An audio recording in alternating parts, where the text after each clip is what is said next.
सही स्थान मिल जाए वहां रखते रहे।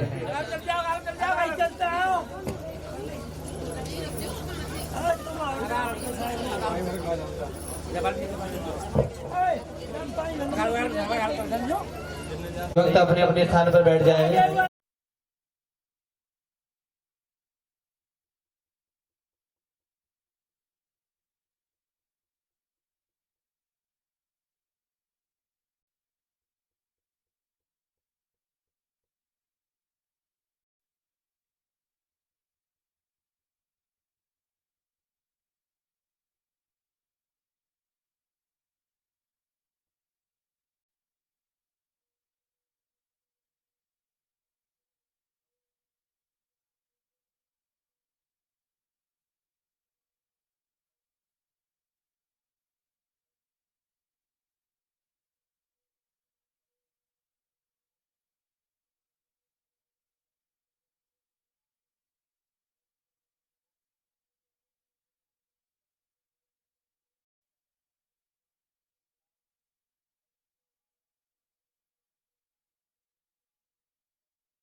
मनोरंजन का मंच नहीं है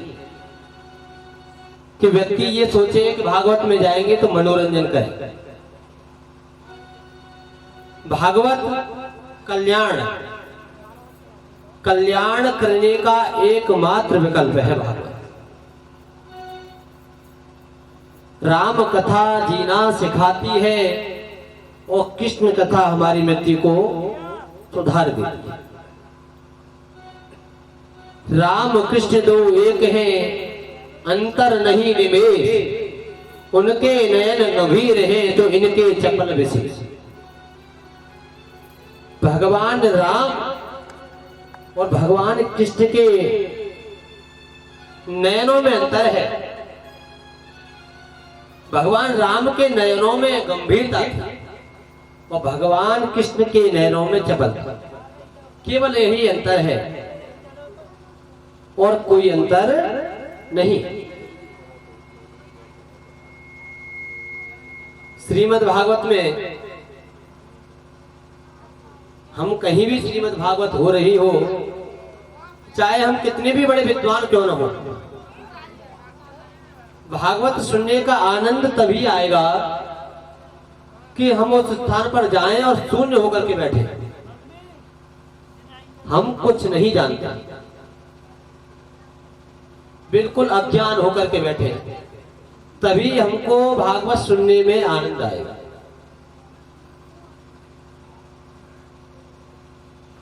सच्चिदानंद रूपाय विश्वोत्पत्त्यादि हेतवे तापत्रय विनाशाय श्री कृष्णाय वयं नमः। भागवत प्रारंभ करने से पहले जो भागवत में श्लोक दिया है, सच्चिदानंद रूपाय विश्वोत्पत्त्यादि हेतवे, ये सच्चिदानंद है कौन?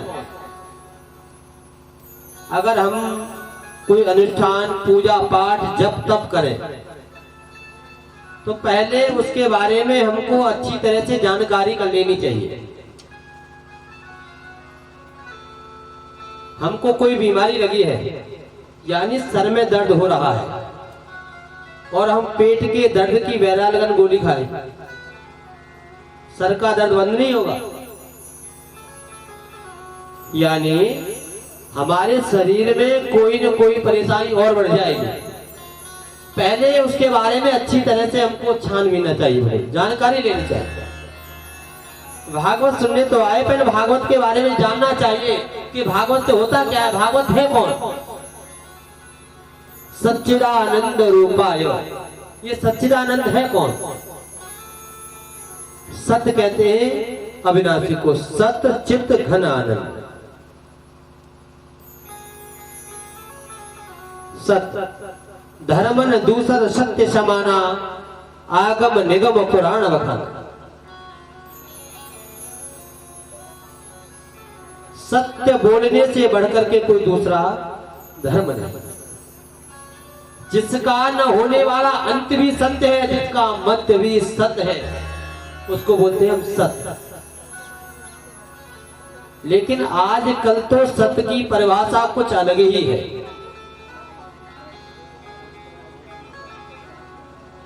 आजकल सत्य कोई नहीं बोलता, कोई जीवन में भक्त को सत्य बोलता ही नहीं। एक बार झूठे को सत्य बोल दिया, धोखे से निकल गया मुख से, तो वो अपने सीने पे हाथ रखेगा और 10-20 भक्तों के सामने यह कहेगा कि राजा हरिश्चंद्र के बाद मेरा ही नंबर है, मैं ही सत्यवादी हूं। पूरे दिन में 1000 झूठ बोल दिए, उनकी कोई गलती नहीं। आजकल वीआईपी बड़े बड़े मोबाइल, बैठे हैं रसोई में, किसी का फोन आया, बोले ब्यास जी कहाँ हो? का अमीनी सा मार्केट में। कि ब्यास जी कहाँ हो? चाहे घर में सो रहे, अनुष्ठान चल रहा है। यानी झूठ बोलने की परंपरा है। हमारे बुजुर्ग भी कहते हैं कि झूठ बोलो, कहूं डोलो, ब्यास जी साथ बोलो, अपडेट डोलो। बहुत से कहावत कहते हैं, सुना तो, पर ये कहावत बिल्कुल गलत है। हमको झूठ कहां बोलना चाहिए? अगर किसी अबला की इज्जत लुट रही हो, हमारे झूठ बोलने से अगर उस देवी की इज्जत बच जाए तो हमको झूठ बोल देना चाहिए, कोई पाप नहीं लगता।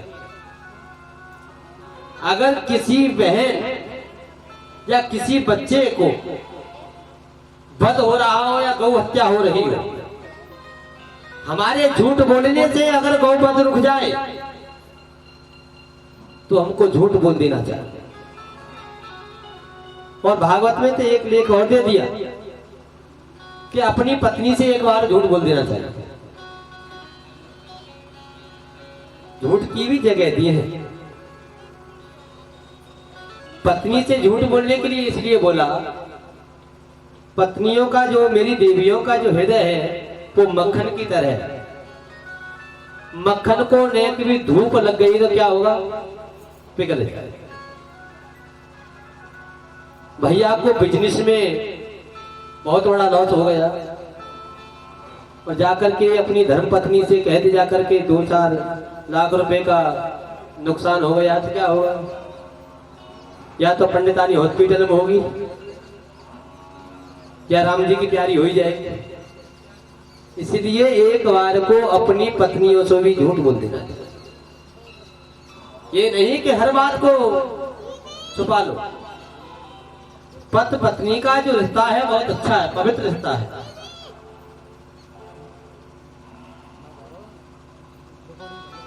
सत्य चित्त, चित्त कहते हैं प्रकाशवाणी।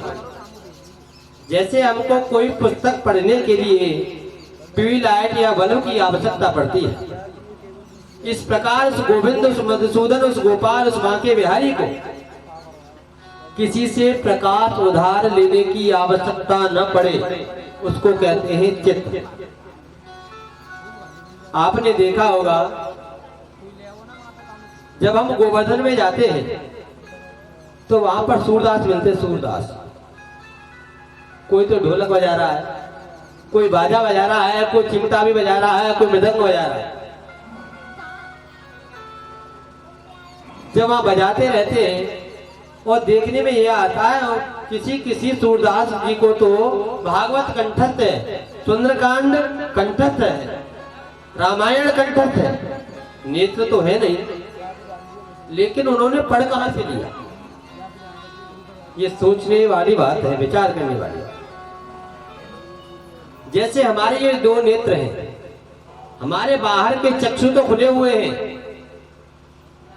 मनुष्य के अंदर दो चक्षु होते हैं, दो तो बाहर, दो अंदर। हमारे बाहर के खुले हुए हैं और अंदर के बंद हैं।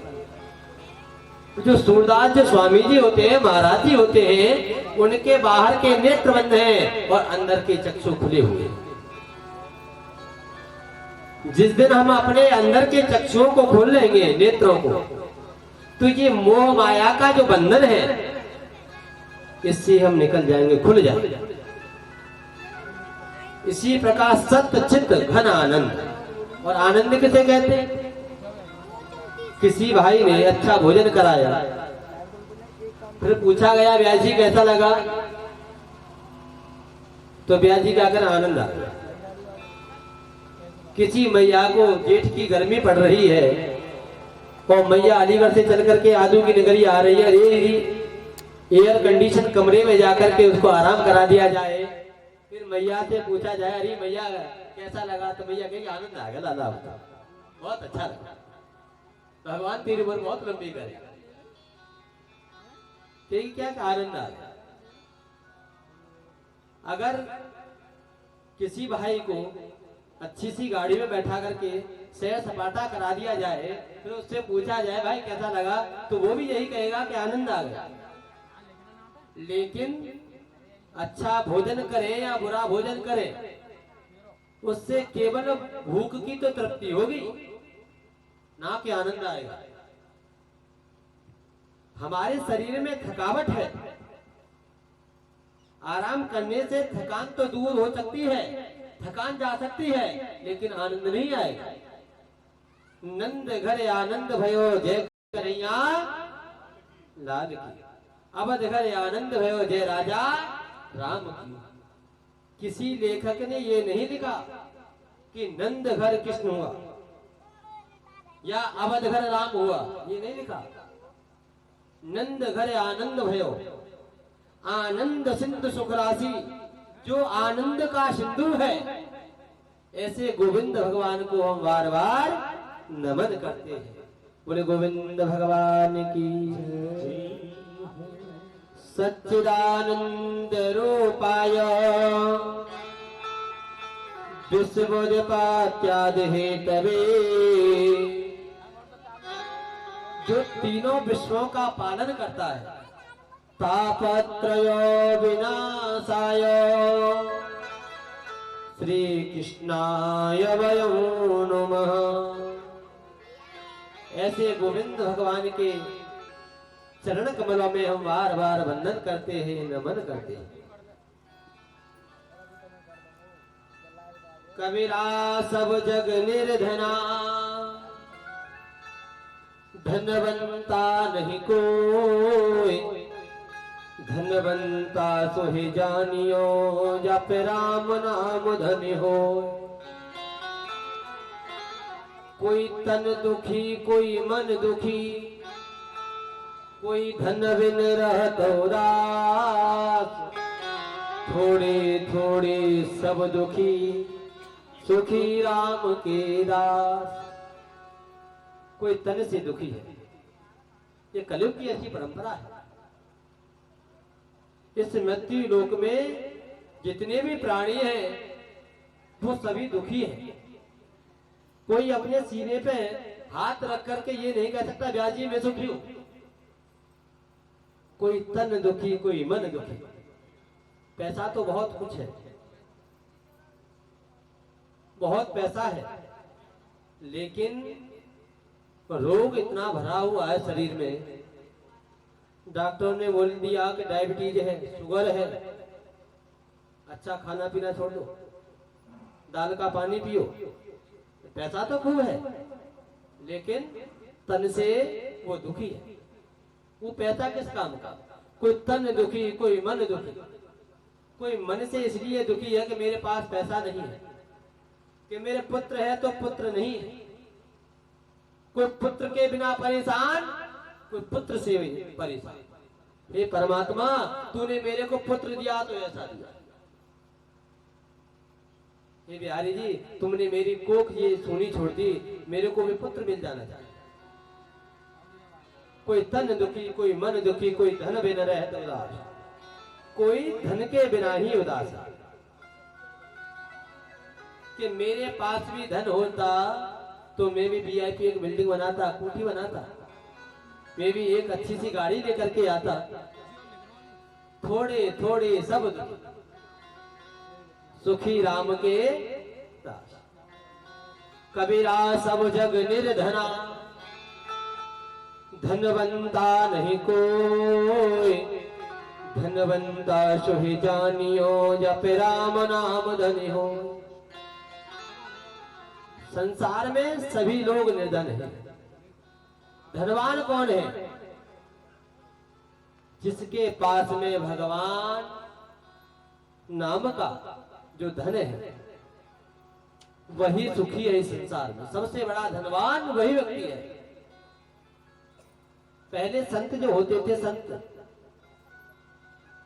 जो ज्यादा तपस्या करते थे, तप करते थे, हजारों वर्ष निकल जाते थे तप करते करते, तब उनकी मान्यता होती थी। लेकिन इस कलयुग में तो भांति भांति के संत हैं। तो आपने देखा होगा आजकल कलयुग में संत कौन सा पूजा जा रहा है? किसकी पूजा है? जिसके पास में 10-20 गाड़ी है, 10-20 हजार चेला चेली है, 50-100 आश्रम है। आजकल उन संतों की सेवा है। वही ऊंचे महाराज जी है, चाहे कोई राम रहीम ले लो, चाहे कोई आसाराम ले लो, चाहे और कोई ले लो, कितने भी महात्मा हुए हमारे, लेकिन बड़े बड़े महात्मा तो हैं, लेकिन उनको गलियन गलियन गुरु फिरे, कोई दीक्षा ले, चाहे नरक जाओ चाहे स्वर्ग जाओ, हमें दक्षिणा दो। आजकल परंपरा ऐसी हो गई है कि पहले तो गुरुजी ढूंढने के लिए भक्त हाजते थे कि कोई गुरुजी मिल जाए, कोई अच्छे संत मिल जाए, मैं उनको गुरुजी बना लूं। आगे प्रसंग आएगा कि गुरु के बिना ज्ञान नहीं होता है। पहले गुरु बनाने की बहुत ओर चली थी। उसी परंपरा को आज भक्त दोहरा रहे हैं। भक्त तो जितने दोहरा रहे हैं वो ठीक है, लेकिन गुरुजी उससे ज्यादा। जहां भागवत हो, जहां मौका मिले 10-20 चेला चेली बना लो, कंठी गले में पहना दो, हमारे चेला बन जाओगे। गांव में आएंगे 10 भक्त हो गए, जय श्री राधे, 10 दिन तो कटी जाएंगे।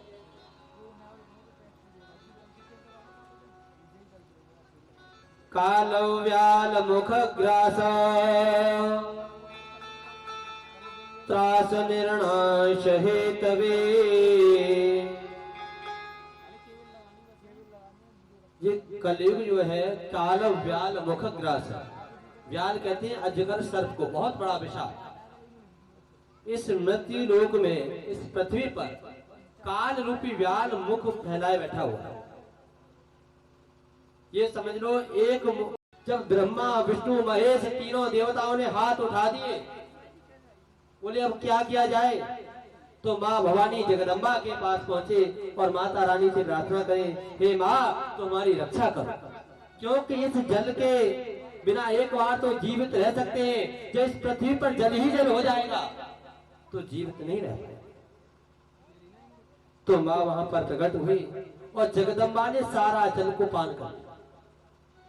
जब जल को पान किया तो सभी ऋषि कहने, जब धूल ही धूल हो गई तो ऋषि कहने लगे, हे माँ अब जल के बिना भी नहीं रह पाए। तो माँ ने वहां पर अपने केसों से एक गंगा को प्रवाहित किया। तो वहां पर जो नदी है, गंगा है, जब नैमिषारण्य में जाएंगे तो उस नदी, उस गंगा में एक तुलसी का पौधा ले और कोई फल ले, फल लेंगे तो उस फल को तुलसी के पौधे के साथ में छोड़ेंगे नीचे को, तो तुलसी का पौधा बिल्कुल नीचे डूब जाएगा और फल ऊपर आ जाएगा। फल जो ऊपर आएगा तो उसके साथ में एक कंकड़ आता है, जैसे नर्मदा में से नर्मदेश्वर निकलते हैं। ये नैमिषारण्य की एक विशेषता है। जो ऊपर आएगा, क्योंकि फल कभी डूबता नहीं है, तुलसी का पौधा पानी में डाल देंगे वो भी नहीं डूबेगा, ऊपर आ जाएगा, लेकिन वो नीचे चले जाता है और नीचे से आता है उसके साथ में कंकड़, जिसको हम अपने घर में आकर के नर्मदेश्वर पूजते हैं। तो उस नैमिषारण्य तीर्थ में आने का अनेक ऋषि हैं, सौनकादिक 88,000 ऋषि, और सौनकादिक 88,000 ऋषि सूत जी महाराज से पूछते हैं। उस नैमिषारण्य में एक पुराण की कथा का समापन नहीं होता, दूसरे पुराण की कथा प्रारंभ हो जाती है। जैसे मेरी मैया कोई कहानी सुना रही है, मैया की समापन हुई तो दूसरी मैया शुरू हो गई, यानी वहां पर कोई छोटा बड़े का भेदभाव नहीं है। एकदा नैमिषारण्ये तीर्थ स्थाने जलदान, वहां पर सौनकादिक 88,000 ऋषि, या ये समझ लो हमारे शरीर में जो आत्मा है ये सौनकादिक 88,000 ऋषि है। मन ये सूत जी महाराज है। ये मन उन अंतर आत्माओं को ज्ञान देता है, समझाता है बार बार, नहीं ये अच्छा है ये बुरा है, बार बार समझाता है। अपने ही घर में नैमिषारण्य तीर्थ बनाइए, बाहर जाने की कोई आवश्यकता नहीं। मेरी मैया एक भजन गाती है, घर में ही मंदिर बनाऊंगी बाहर नहीं जाऊंगी, ससुर अपने को ब्रह्मा बनाऊं सासुर को ब्रह्माणी बनाऊंगी, बाहर नहीं जाऊंगी। भजन बहुत अच्छा है, लेकिन मैया निभाती कौन है? कोई निभाती है? बहुत कम। चाहे घर में बहू आ जाए, आजकल की नई नई बहू आती है, आपने देखा है, मैं भी देख रहा हूँ, क्योंकि पांडित कर्म करते करते बहुत दिन हो गए, कथा भी 73वीं है, 73, और पांडित कर्म करते करते करीब करीब हो गए 14 वर्ष हो गए।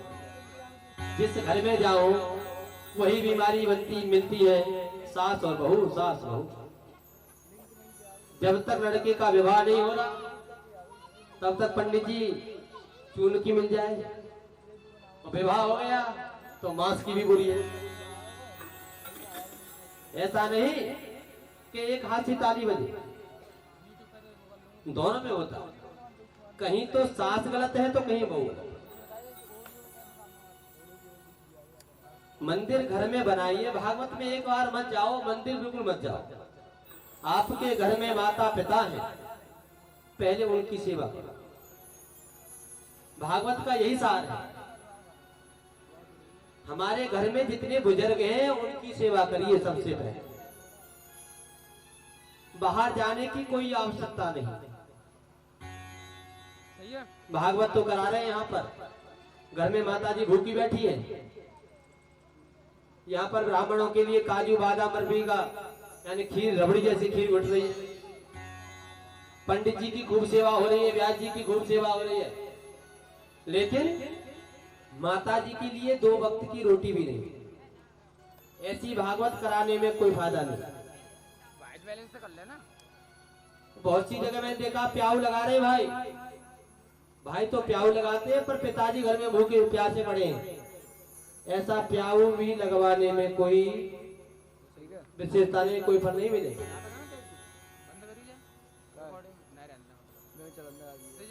अभक्ताश्च विज्ञायनं ददोति कथामृतम् श्रीमद्भागवती वार्ता सुराणामपि दुर्लभा। लगा दूंगा।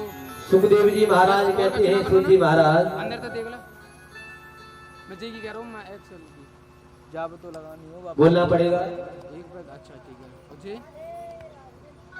ऐसे काम नहीं चलेगा।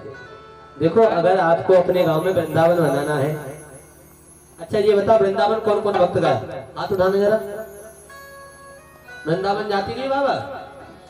वृंदावन तो सभी जाते हैं। हाथ उठाओ एक बार पहले। वृंदावन कौन कौन गया?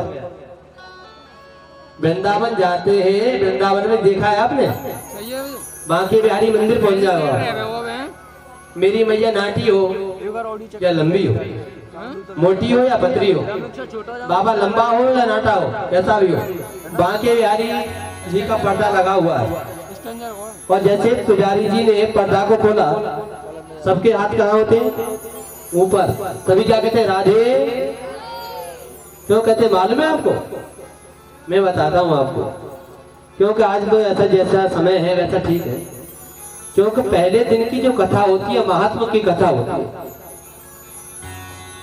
वैसे कथा का तो ये होना चाहिए एक दिन पहले स्टार्ट हो, फिर सप्तम दिवस रखा जाए। पर आजकल जो परंपरा चली आ रही है, वो व्यास जी ने 8 दिन की कथा कर दी, उन्होंने कैसे कर दी? फिर कुतर्कवादी आ जाती है। कहने का तात्पर्य यही है कि कथा को सुनो, कथा जब तक हृदय में न उतरे तो आनंद नहीं। बांके बिहारी का पर्दा खुला, हाथ ऊपर, सभी क्या कहते हैं? मेरी भैया क्या कर रही है? मेरी छोरा को ब्याह है, ये कहती है। बाबा क्या कर रहा है? मेरे छोरा को ब्याह, नौकरी लग जाएगी। बिहारी जरूर आ। कोई कुछ मांगता, जाती रही भावना जैसी, प्रभु मूर्त देखी दिन जैसी। आप बांके बिहारी मंदिर में बैठे और पर्दा खुला हुआ है, हम बोले करें बोलना पड़ेगा हाथ ऊपर और जोर से बोलना पड़ेगा और जोर से।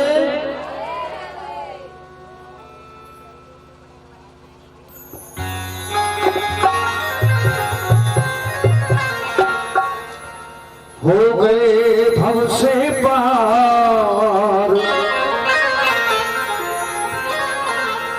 हो गए भव से पार, लेकर नाम तेरा। हो गए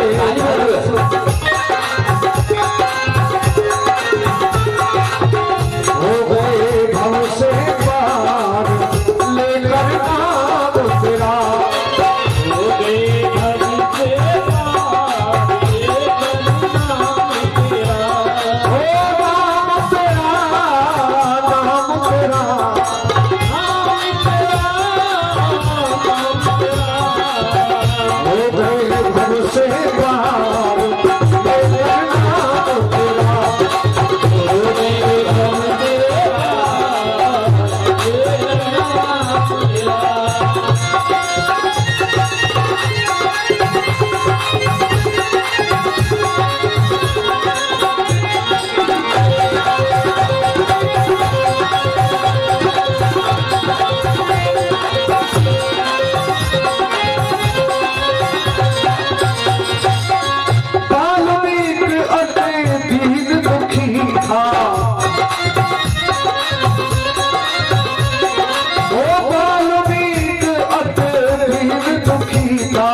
रामायण कहिया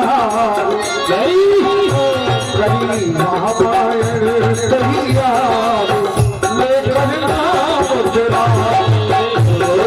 भरोसे लेकर नाम तेरा। हो गए भरोसे नाम तेरा।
चीज अपार बढ़ गया चीज अपार लेकर नाम तेरा कर गया चीज अपार लेकर नाम तेरा नाम तेरा नाम तेरा नाम तेरा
बिहारी लाल की जय।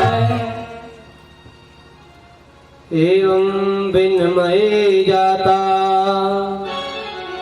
सुधा राजा प्रपीयता प्रस्यायामो वयं सर्वे।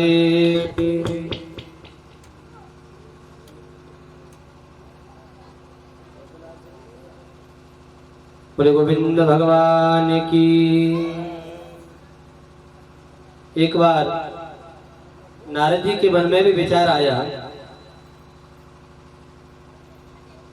कि श्रीमद् भागवत, हरि कथा, हरि चर्चा, हरि सत्संग ऐसी मृत्यु लोक पर जगह जगह पर प्रचार प्रसार होता है। मैं भी इस मृत्यु लोक पर, इस पृथ्वी पर जाऊं, मैं भी सत्संग वहां पर करूं, हरि चर्चा का गुणगान करूं, क्योंकि ये श्रीमद् भागवत, राम कथा, हरि चर्चा ये देवताओं को भी नसीब नहीं होती। हम सब लोगों के जो नसीब है बहुत कम है, क्योंकि आज हमको श्रीमद् भागवत सुनने को जरूर मिली। देवता भी हरि चर्चा सुनने के लिए तरसते हैं। वहां पर जब हो सकता है, जब एकांत में बैठ करके हो सकता है, तप भी एकांत में बैठ करके हो सकता है, लेकिन सत्संग एकांत में बैठ करके नहीं हो सकता। जहां पर सत्य का संग हो वही होगा सत्संग। नारद जी के मन में विचार आया, बोले मैं भी चलूं इस मृत्यु लोक पे जाकर के, मैं भी हरि के गुणगानों का सत्संग करूंगा। जो भक्ति महारानी थी, भक्ति महारानी का जो प्राकट्य हुआ वो द्रविड़ देश से हुआ। द्रविड़ देश से प्राकट्य हुआ, अनेक प्रांतों में घूमती आई। कहीं कहीं तो उनको मान सम्मान मिला, कहीं कहीं से उनको धक्का मार करके निकाल दिया गया। जब श्री राम वृंदावन में आए, भक्ति महारानी के दो पुत्र थे, ज्ञान और वैराग। जब वो वहां पर आए, वृंदावन में आए, तो भक्ति महारानी को बहुत मान सम्मान मिला। लेकिन उनके जो पुत्र थे ज्ञान और वैराग, वो अचेत होकर के वहीं पर गिर जाते हैं। यमुना का पुलिन तट पर भक्ति महारानी अपने दोनों पुत्रों को आगे लेकर के बैठी है और रो रही है। अनेक देवियां उनको शांत कर रही है, उनकी पीड़ा को बता रही है। अरे देवी तुम शांत हो जाओ। जब नारद जी का यहाँ पर आगमन हुआ तो नारद जी ने देखा, बोले चलते हैं। बोले कभी कोई यात्रा आरंभ करनी चाहिए तो पहले अपने बुजुर्गों के पास जाना चाहिए। पहले अपने बुजुर्गों से कोई कार्य करो शुभ तो पहले अपने बुजुर्गों से अनुमति लो। नारद जी के मन में विचार आया कि हमारे बुजुर्ग कौन है?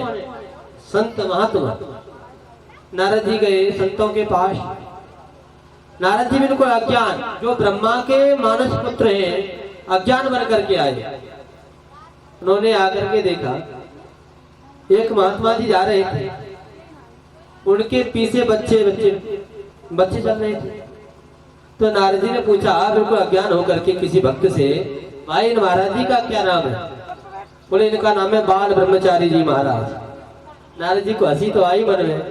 नारद जी कहने लगे यही कलयुग है क्या कि जिसके पीछे 10-20 बच्चे चल रहे हो? क्योंकि आजकल के महाराज ऐसे ही मिलेंगे जिसके पीछे 10-20 बच्चे हैं जिनके, उनका नाम है बाल ब्रह्मचारी जी महाराज। आज नारद जी आगे को और बढ़े। बोले कहीं ऐसा नहीं कि एक मछली पूरे तालाब को गंदा कर दे। नारद जी आगे को बढ़े। उन्होंने देखा कि एक महाराज जी बैठे हैं और रोटियों का ढेर लगा हुआ बिलांद्र पर। नारद जी ने पूछा ये महाराज जी का क्या नाम है? स्वामी जी का। गुरु जी का नाम क्या है? बोले फलारी महाराज, फलारी बाबा है। नारद जी की खोपड़ी खराब, कहने लगे ये कैसे फलारी बाबा? फलारी बाबा तो वो होते हैं जो एक समय भोजन करें, यहाँ तो रोटियों का ढेर लगा हुआ है। नारद जी कि मैंने विचार आया कुछ होगा। आगे और बढ़े और आगे जाकर के देखा एक आश्रम था, वहां पर हल्ला गुल्ला हो रहा था, शोर हो रहा था। नारद जी ने पूछा भाई आश्रम का क्या नाम है? बोले मौनी आश्रम। नारद जी की खोपड़ी खराब हो। बोले कलयुग में कहीं ऐसा ही हो रहा है क्या? नाम है मौनी आश्रम। मौनी आश्रम किसे कहते हैं? हमारे यहाँ पर मौनी अमावस्या आती है। आज भी मेरे बुजुर्ग व्रत रहते हैं कि पूरे दिन बिल्कुल मौन रहेंगे और शाम को मौन व्रत खोलेंगे तो राधे राधे, राम राम, सीताराम या गीता का पाठ करते हुए व्रत को खोलते हैं, या 4-5 मिनट का जो भी जैसी श्रद्धा हो मौन रखते हैं। लेकिन जहाँ पर हल्ला गुल्ला हो रहा है ये कलयुग की परंपरा है, उसी का नाम है मौनी आश्रम। जिसके 10-20 चेला चेली वो बाल ब्रह्मचारी जी महाराज। नारद जी की खोपड़ी खराब। बोले चलो छोड़ो कोई बात नहीं। बोले अब चलते हैं ब्राह्मणों के पास, क्योंकि पृथ्वी का देवता ब्राह्मण है। बोले पंडित जी के पास चलते हैं। किसी विद्यालय में पहुंचे, वहां जाकर के देखा आजकल पंडित जी VIP, पंडित जी जींस की पैंट, टी-शर्ट, आंखों में काला चश्मा, मुंह में लग रहे दिलों के बाग। आजकल ब्राह्मणों की स्थिति यही है। सर पर शिखा नहीं है, गले में कंठी नहीं है, मुंह में दिलों के बाग लग रहे, दिलबाग। 9-9 इंची खुजली जम रही है दांतों पर। व्यास जी है, पंडित जी है। नारद जी की खोपड़ी खराब हो गई। कहने लगे मेरे को एक पल भी यहाँ नहीं रुकना। नारद जी के मन में एक विचार और आया। बोले चलो गृहस्थियों के पास चलते हैं। बोले आजकल आदू की नगरिया में कथा प्रारंभ हो रही है, चलो आदू की नगरिया पहुंच। जैसे ही गांव में घुसे तो गांव में घुसते ही नंबर लगाया नारद जी ने। वहां देखा कि बाप बेटे में लड़ाई हो रही थी। न तो बेटा बाप का सम्मान कर रहा, न बाप बेटे का सम्मान कर रहा। और थोड़ी आगे बढ़े, वहां जाकर के देखा न तो सास बहू का सम्मान कर रही, न बहू सास का। और आगे बढ़े तो न तो बेटी माँ का सम्मान कर रही, न माँ बेटी का सम्मान कर रही। नारद जी की खोपड़ी खराब हो गई। नारद जी कहने लगे अब मैं एक पल भी आदू की नगरिया में नहीं रहूं। नारद जी वहां से चल दिए। नारद जी वहां से चले और श्री धाम वृंदावन में पहुंचे। वृंदावन में पहुंचे, वहां जाकर के भक्ति महारानी बैठी है और अपने दोनों पुत्रों की याद कर रही है, रोती रहे और हजारों देवियां समझा रही है, अरे देवी तुम चुप हो जाओ, कोई बात नहीं, जैसी कर्म जैसा इन्होंने कर्म किया वैसा इनको फल मिलना, समझा रहे हैं। नारद जी के मन में विचार आया ये देवियां रो क्यों रही, ये किशोर है देवी, ये जवान है और रो क्यों रही। नारद जी आगे बढ़े लेकिन उनके पैर डगमगा गए। जब पैर डगमगाए नारद जी कहने लगे आगे नहीं जाऊंगा, क्योंकि इन देवियों की कोई मालूम नहीं पड़ती, एक मिनट में तो रो रही है, दूसरी मिनट में हंस जाए। मैंने जाकर के पूछा अरे भैया तेरे रोने का कारण क्या है, कोई मालूम नहीं, उल्टा बोलते अरे बाबा जी तेरे को कहा लेना देनो है, मेरे बालक तू अपना काम कर, मैं अपने घर की भांग अपने आप समेट लूंगी। हाँ ये देवी उल्टी ली जाए ना सीधी ली जाए। नारद जी वहां से आगे को बढ़ने लगे। वहां से जब चलने लगे तो भक्ति महारानी की नजर पड़ी, तो भक्ति महारानी कहे अहो नारदो देवा, अरे नारद जी ठहरो, नारद जी आपके तो दर्शन मात्र से ही जीव का कल्याण होता है, प्रभु आप मेरे बच्चों का भी कल्याण करें। भक्ति महारानी से परिचय पूछने लगे हे देवी तेरा रोने का कारण क्या है। तो भक्ति महारानी कहने लगे अरे नारद जी ये दो मेरे जो पुत्र हैं। नारद जी हंसने लगे। नारद जी कहने हे देवी तू ये बता, तू तो ऐसी लगती है जैसे 16 वर्ष की हो और तेरे बच्चे तो ऐसे लगते हैं मानो कि 70 वर्ष के बुढ़े हो।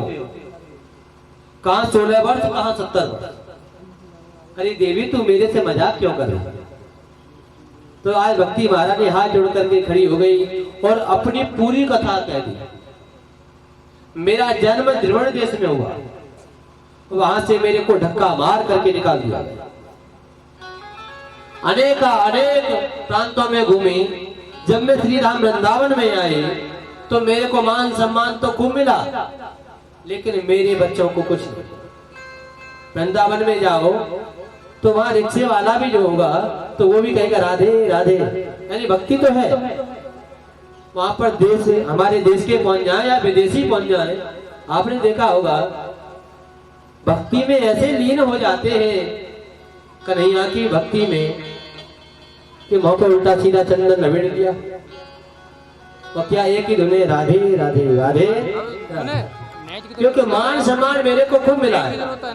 और जो वहां के जो ब्रजवासी हैं न तो उनमें ज्ञान है न वैराग्य, वो तो कन्हैया से भी उल्टा बोलते हैं अरे दारी के हम तो वृंदावन में ही रहेंगे, तेरे को आनो, तेरी गर्ज पड़े तो तेरे को यहीं आई, हम वृंदावन को छोड़ करके नहीं जाएंगे।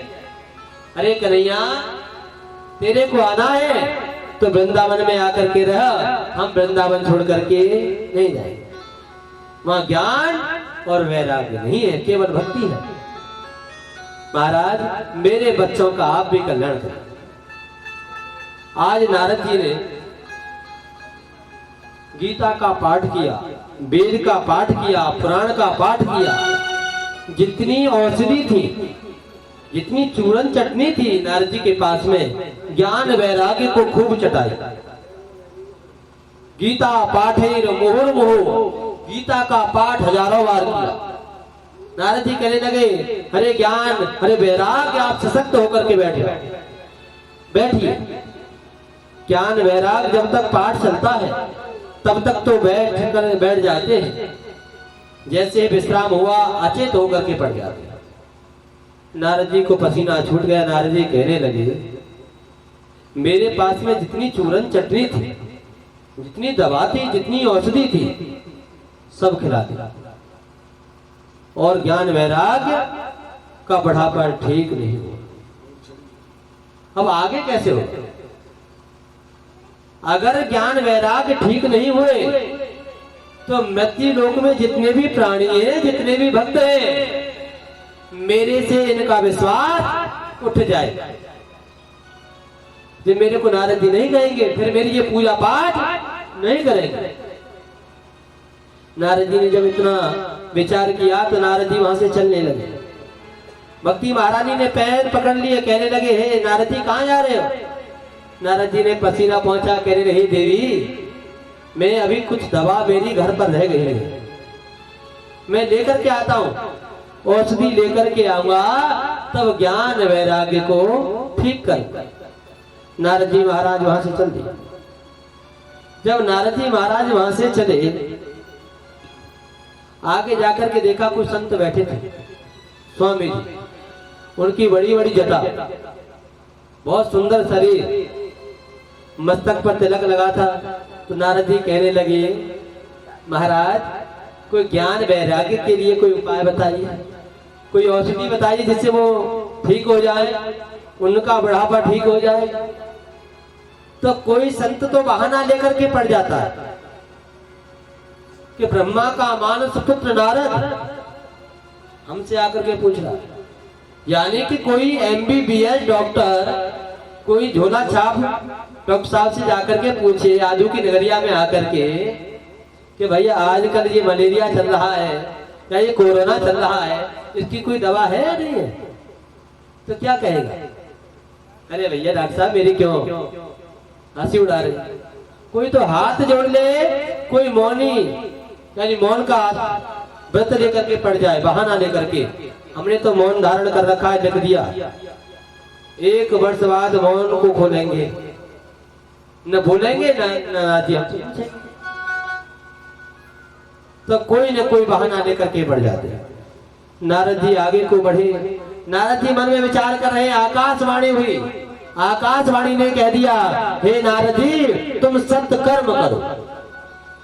नारद जी के मन में विचार आया, कौन सा सत्कर्म रह गया? वेद का पाठ कर लिया, पुराण का पाठ कर लिया, गीता पाठ मुहुर्मुहु, महाभारत जैसा दिव्य ग्रंथ का भी पाठ कर लिया, लेकिन ये सत्य कर्म कौन सा? ये सत्य कर्म कौन सा? नारद जी को यही चिंता है कि सत्य कर्म कौन सा है, कौन सा सत्य कर्म किया जाए। जैसे आगे को बढ़े तो सनक सनंदन सनत कुमार चारों भाइयों से मुलाकात हुई। चारों भाइयों को जब देखा तो चारों भाई नारद जी को दंडवत करने लगे, प्रणाम। नारद जी उनको प्रणाम कर रहे हैं। पहले हमारे यहाँ की यही परंपरा थी कि एक दूसरे को देख करके प्रणाम करते थे, दंडवत करते थे। पर आजकल का वक्त कोई दंडवत प्रणाम नहीं करता। आजकल क्या कहता है, अगर थोड़ी सी भी सभ्यता है तो नमस्ते पंडित जी, यही कहता है ना। अगर हमने अपने बच्चे को अच्छी कॉलेज में पढ़ाया, डॉक्टर बना दिया या इंजीनियर बना दिया, तो क्या कहेगा मालूम है? आप समाज में बैठे हो, आप कहो मेरा पुत्र MBBS बन गया है, ये इंजीनियर विदेश में है, वो आएगा तो आपके पैर छूता है। कैसे छूता मालूम है आपको? बच्चे आजकल के पैर कैसे छूते? घोटू तक पहुंचेगा केवल, घोटू तक पहुंचेंगे हाथ, वो मस्तक तक नहीं जाएंगे, केवल सीने पे आएंगे। यहीं तक आते। बोले बाबा जी बोला या ना बोला, मालूम नहीं है क्या बोल रहा। आजकल के बच्चों की यही परंपरा है। पर लेकिन भाई वो भी जवान, मैं भी जवान, क्योंकि आजकल का बच्चा जो पढ़ लिख जाता है वो तो क्या कहता है, मैं बताता हूँ। बाबा जी तो जानते नहीं क्यों बुढ़ापा आ गया। बाबा जी की तो बस घोंटू छिप जाए तो बाबा जी बस खुश हो जाते, हमारा बच्चा बहुत इंजीनियर हो गया, पैसा अच्छे कमा। वो भक्त कहता है, अरे बाबा जी, अरे पापा जी, तुमने तो मेरे बाबा का सर फोड़ा था, तुमने मेरे बाबा जी के घोंटू तोड़े थे, मैं भी आपको चैलेंज देता हूँ, मैं भी आपके घोंटुओं को तोड़ूंगा। पहले चैलेंज ऐसे दिया जाता था, आपने देखा होगा। पहले जब लड़ाई होती थी तो पहले सीने पे हाथ रख करके कहते थे, अगर अरे भाई तूने अपनी माँ का दूध पिया हो तो बाहर निकल, ये कहते। वो भक्त कहता है, अरे पिताजी तुम चिंता मत करो, तुम्हारे घोटुओं को मैं ही तोड़ूंगा, तुम्हारे सर को मैं ही फोड़ूंगा, क्योंकि हमारे यहाँ की जो संस्कृति है वो लुप्त हो गई। कोई बच्चा राम राम नहीं कहता, नमस्ते, हाय, बाय, सी यू, टाटा। देखा तुम्हें? मेरी बहन जा रही है श्रृंगार करके और क्या जा रही है? हाय। देखा? हाय। हाय किसको कहते थे मालूम है आपको? किसी का आपने देखा होगा, किसी का मकान बना है, मकान बन जाए तो उस पर एक चपटिया या एक चप्पल टांग देते थे, उसमें लिख दी हाय। ऐसे ही कहते हैं ना। हमारी जो संस्कृति है अपने बच्चों को संस्कृति में ढाली। बच्चों को पैर कैसे छूने चाहिए, सीधा हाथ सीधे पैर पे जाए और बायां हाथ बाएं पैर, ऐसे चरण स्पर्श करनी चाहिए। इसी प्रकार नारद जी भी कर रहे हैं। इसी प्रकार से हमको अपने बच्चों को सुंदर शिक्षा देनी चाहिए। वो नमस्ते मत के भाव, राधे राधे, राम राम, सीताराम, जब भी जहां भी जाओ यही बोलो, hi bye see you tata मत बोलो। अगर कथा सुनने आते हो तो आज से यही संकल्प लेना कि hi bye tata see you सब बंद, केवल बोलेंगे तो जय श्री राम, राधे श्याम, सीताराम। तभी हमारी कथा सुनना ठीक है। मालूम नहीं पड़ेगा कि हमको कथा से कुछ मिला है।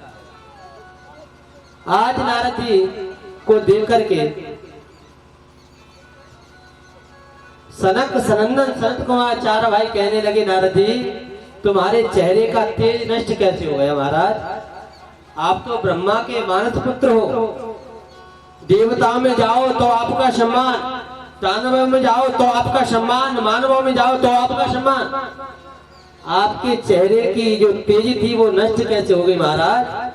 तो नारद जी कहने लगे, पूरी कथा सुना दी भक्ति महाराज ने। वो कहने लगे, आकाशवाणी भी हुई, उसने भी कह दिया, हे नारद जी आप सत्कर्म करो। महाराज ये बताओ ये सत्कर्म कौन सा है? मेरी समझ में नहीं है। वेद का पाठ किया, पुराण का पाठ किया, गीता पाठ है वो गीता का 1000 बार पाठ किया, लेकिन आकाशवाणी ने ये सत्कर्म क्यों बताया? कौन सा सत्कर्म कर? तो आज सनत कुमारों ने कहा कि आप श्रीमद् भागवत का पाठ करें। नारद जी कहने लगे, मैं आप बता रहे हो श्रीमद् भागवत का पाठ करो, तो महाराज आप ही कर दो, जिससे ज्ञान वैराग्य का बुढ़ापा दूर हो जाए। अगर कोई ब्राह्मण किसी के घर पर जाए पूजा पाठ करने के लिए, या पत्रा खोले और वो ये कहे जाकर के कि आपके पुत्र पर काल सर्प योग है, या राहु केतु चल रहा है, या शनि चल रहा है, तो भक्त कहेगा, पंडित जी इसका कोई उपाय है? कोई उपाय है? कोई अच्छे से ब्राह्मण से आप पूजा पाठ करा। तो भक्त क्या कहेगा, अरे ब्यास जी तुमसे अच्छा कौन मिलेगा, आप बता रहे हो, आप ही कभी। तो नारद जी कहने लगे, महाराज आप बता रहे हो तो आप ही करो, आप आइए। तो आज सनत कुमार कहने लगे, हे नारद जी मैं वृंदावन में नहीं जाऊंगा, थोड़ा सा भक्ति महारानी को बुला करके लाइए, थोड़ा सा चल करके हम आए। आज वृंदावन से तो भक्ति महारानी चल रही है, और ऋषिकेश से सनत कुमार चारों भाई चल रहे हैं। और जो बीच की समानता दूरी है, हरिद्वार में आकर के एक आनंद नाम का तट है, वहीं आकर के बैठे। एक बड़ का वृक्ष है विशाल, और उसके चबूतरे पर आकर के चारों भाई विराजमान हो गए। चारों भाई जब विराजमान हैं और वहां पर भक्ति ज्ञान वैराग्य के लिए आसन दिया गया, और अनेक देवताओं को जब मालूम पड़ा कि हरिद्वार में श्रीमद् भागवत का पाठ प्रारंभ होने वाला है, तो सभी देवतागण दौड़े चले कि आज हमको श्रीमद् भागवत कथा सुनने को प्रारंभ होगी, कथा सुनने को मिलेगी। सभी दौड़े दौड़े चले आए।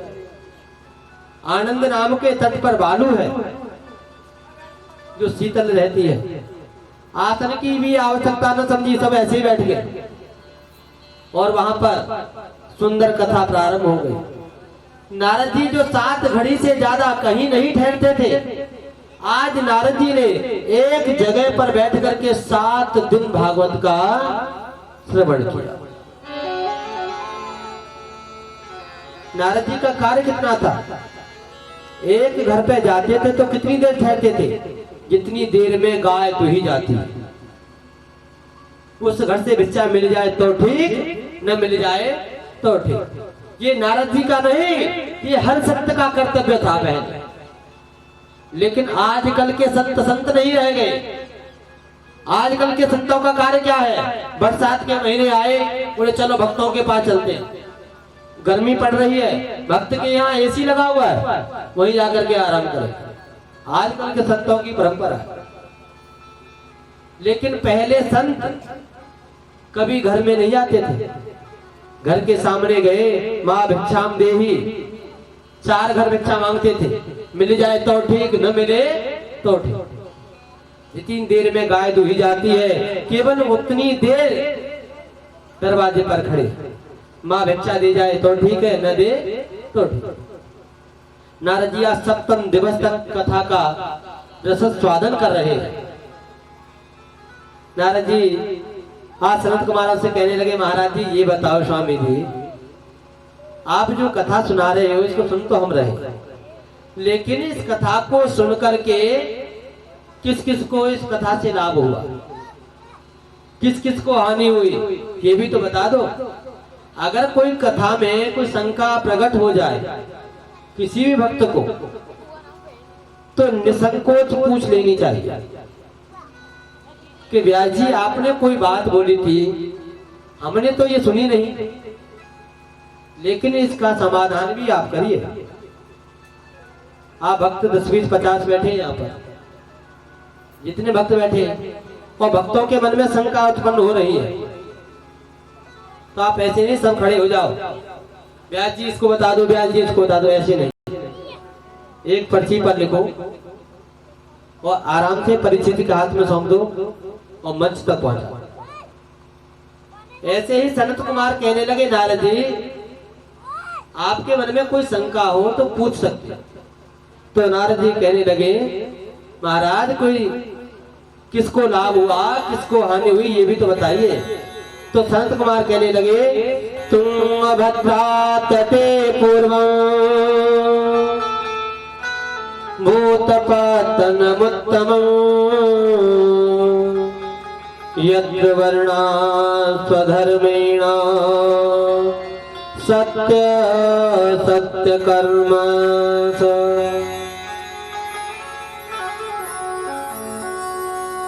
तुंगभद्रा तट पर एक नगर है सुंदर। उस नगर में एक पंडित जी रहते हैं जिनका नाम है आत्मदेव, यथा नाम वथा गुण।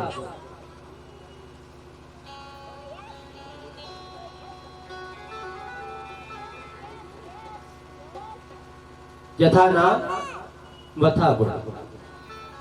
क्या नाम है? आत्मदेव। उनकी पत्नी का नाम है धुंधली, पंडितानी का नाम धुंधली। यथा नाम वथा गुण, जो मन में अपने अंदर धुंधती रहे अपने आप को, उसको कहते हैं धुंधली। पंडित जी का नाम आत्मदेव, जिनको अपनी आत्मा का बोध हो, ज्ञान हो। आत्मदेव पंडित जी नित्य प्रति संध्या वंदन करते हैं, त्रिकाल संध्या पूजा पाठ करते हैं। कहीं रामायण का पाठ करने के लिए जाते हैं, कहीं भागवत का पाठ करने के लिए जाते हैं, कहीं सत्यनारायण भगवान की कथा करने के लिए जाते हैं। लेकिन घर में आनंद की अनुभूति बहुत है। पंडित जी को मालूम है कि भगवान नाम से बढ़कर के कोई दूसरा नाम नहीं है। पंडित जी तो बाहर चले जाते हैं। एक दिन की बात, कोई भक्त आया और भक्त आकर के पंडित जी से कहने लगा, पंडित जी मेरे को सत्यनारायण भगवान की कथा करानी है, पंडित जी तुलसी पत्र मिलेगा क्या?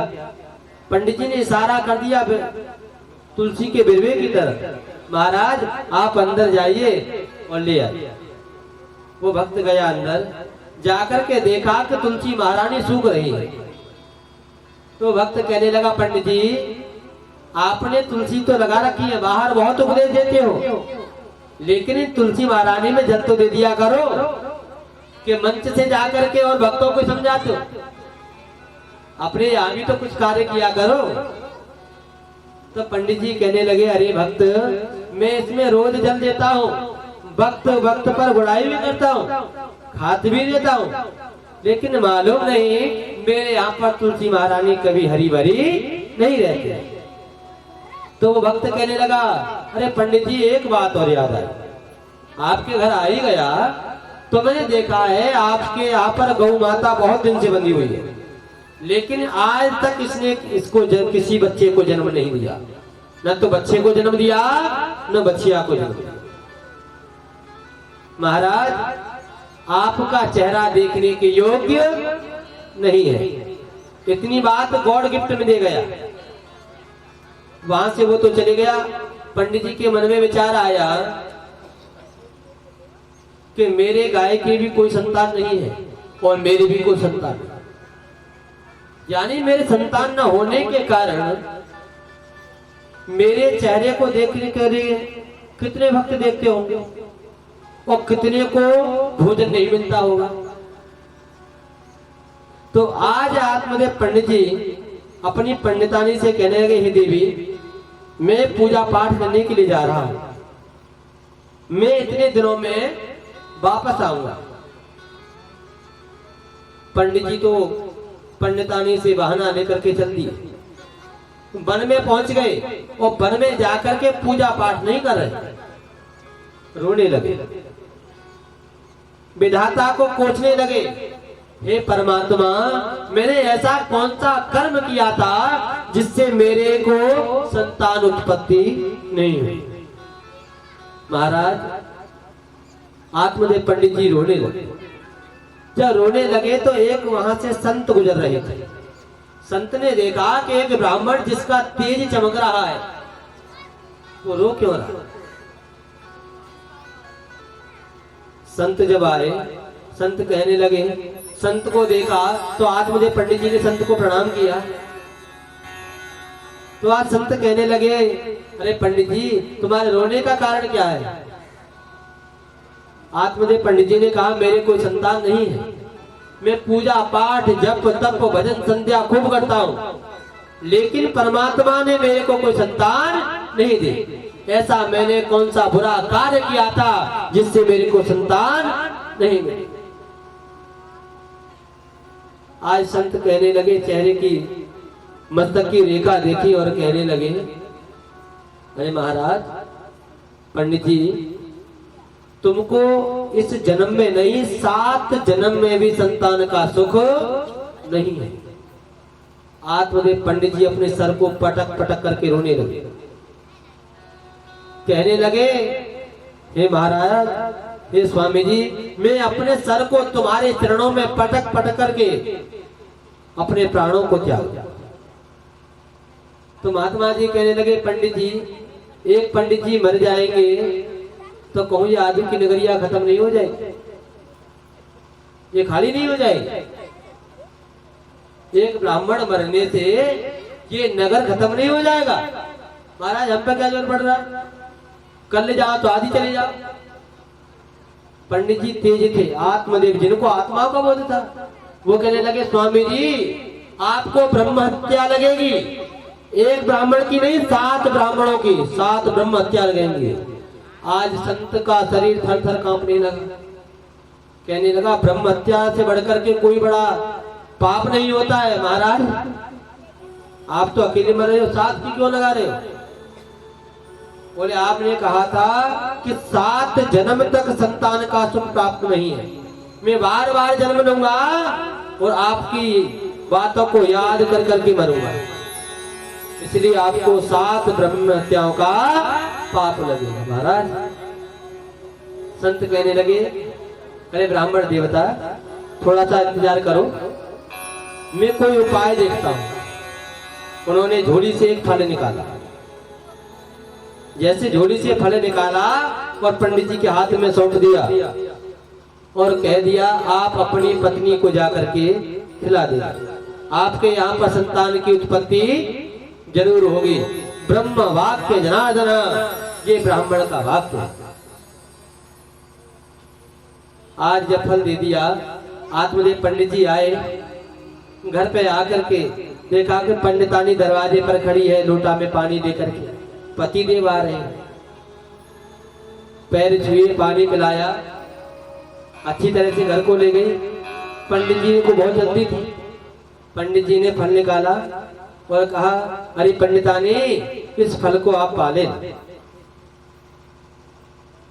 तो आज धुंधली कहने लगी, प्रभु आप ये बताइए, आप रोज फल लेके आते हैं,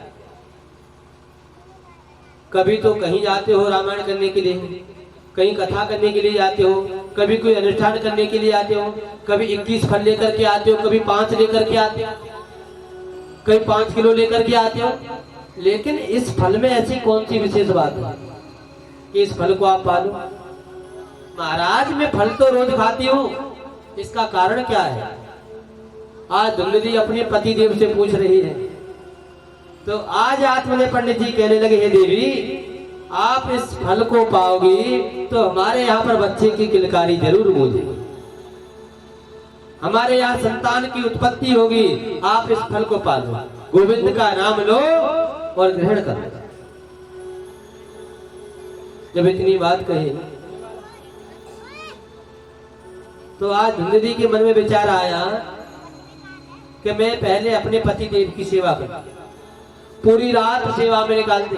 मन में विचार आया इन महात्माओं की कोई मालूम ना है, जिन कैसा उल्टा सीधो फल दे जाए, मालूम पड़ो कि मैंने ये फल खा लो वो बस में कर लो। हाँ कहीं ऐसा ना हो मैं पंडित जी को छोड़ करके महात्मा जी के संग चल बसी, तो इन महात्माओं को कोई विश्वास ना है, फल उठा करके रख दिया। पंडित जी तो पूजा पाठ करने के लिए चले गए, कह गए कि देवी तू स्नान करके भगवान की पूजा करना और फल को पा ले। बोले ठीक है। पंडितानी सुबह सुबह चल दी सामने वाली अम्मा के यहाँ, कहने लगी मैया तू ये बता तेरे तो 4-5 बालक हैं, ये बता बालक कैसे होते हैं? पूछने लगी। तो आज मैया कहने लगी, अरे पंडितानी तेरे को बालक की का परी? पंडितानी ने पूरी बात बता दी। तो मैया कहने लगी कि ये संत ने आशीर्वाद दिया है, आप गोविंद का नाम लो उस फल को पा लो।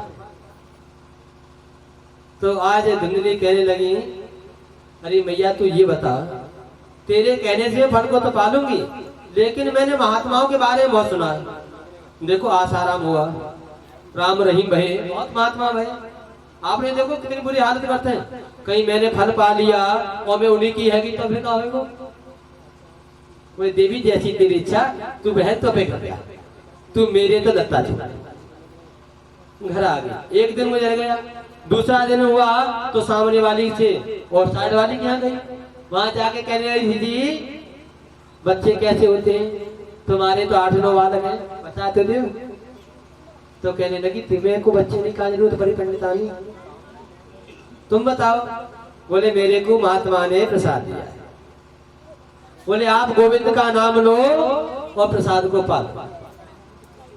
बोले प्रसाद को पा तो लूंगी आपके कहने पर दीजिए, लेकिन मैंने सुना है जब देवी गर्भवती होती है तो उसको बहुत कष्ट होता है।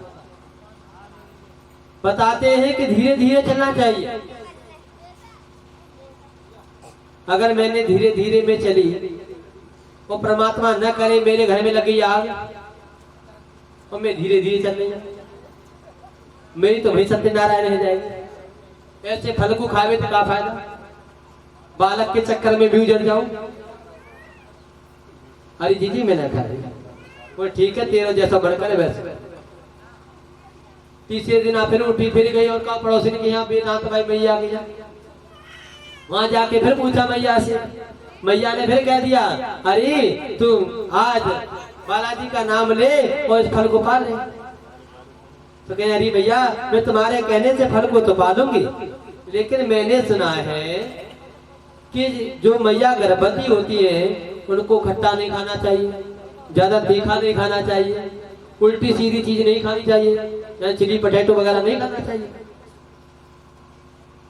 हाँ मिट्टी मिट्टी नहीं खानी चाहिए। अगर मैया बोली अरे पंडितानी तो बड़ी बात,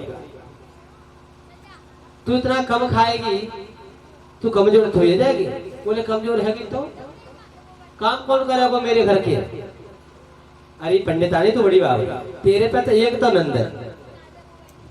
देख जब कोई बालक होकर ना है तो नंद को बुला लो जाकर, जब बालक होवे में नंद को बढ़ावा दे जावे, चाहे 1 दो चाहे 500 दो चाहे 1000 दो, चाहे नंद को 1 महीना पहले बुला लो चाहे 6 महीना पहले बुला लो, बधुआ तो जानो ही जानो।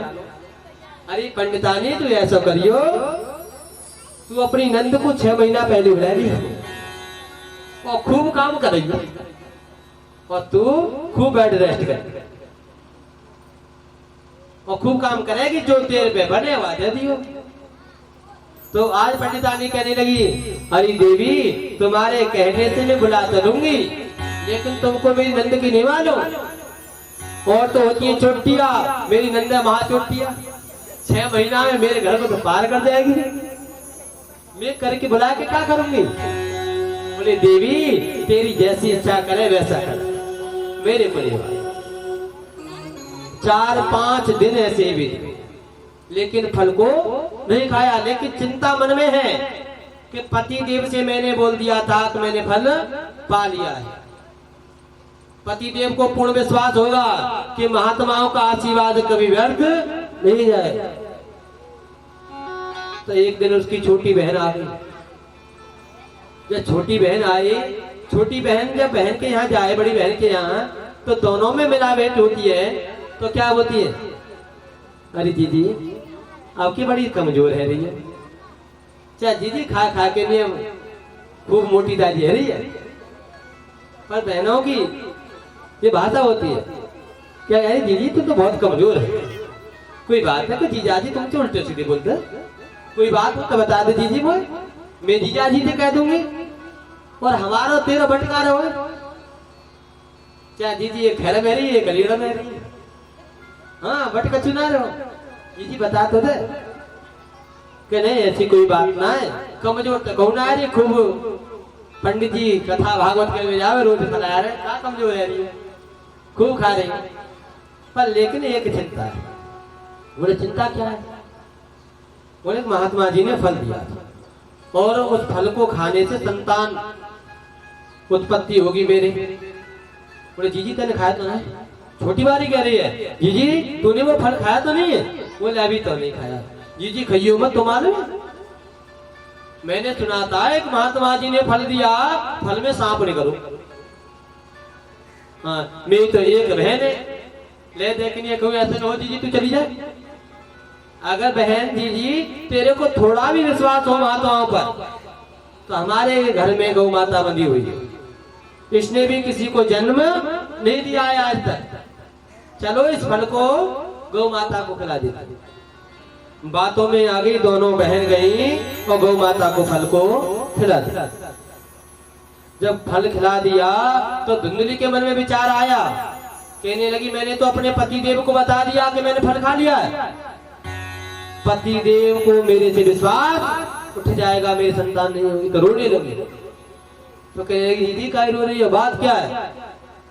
बोले तेरे जीजाजी को पूर्ण विश्वास है कि मेरे यहाँ पर 10 महीने बाद संतान उत्पन्न नहीं होगी। बोले जीजी चिंता मत कर, आप तक क्या मानो, मैं गर्भवती हूँ, मेरे पे 9 बच्चे हैं और 10वें की बारी है। मेरे यहाँ पर खाने के लिए कुछ नहीं है। परमात्मा ने खाने वाले तो बहुत दिए, लेकिन खाने के लिए अनाज नहीं दिया। जी तू चिंता मत कर, तेरे यहाँ खाने के लिए सब कुछ है लेकिन खाने वाले नहीं। जी तू चाहे तो मेरी जो होने वाली संतान है मैं तेरे को दे। तो धुंधली कहने लगी, अरे बहन तू ये बता, अगर तू मेरे को संतान को देगी तो तेरे पतिदेव को मालूम पड़ गया तो? बोले जी थोड़ा बहुत धन दे देना, उनके घोड़े को बंद कर देंगे धंधे करके, उन पर वैसे ही पैसा ना है, वैसे ही कर्जे में डूबे पड़े। तो बात दोनों में शर्त लग गई। धन वहां पहुंच गया, पंडित जी खुशी मना रहे हैं कि मेरे अब संतान होने वाली है, समय होने वाला है।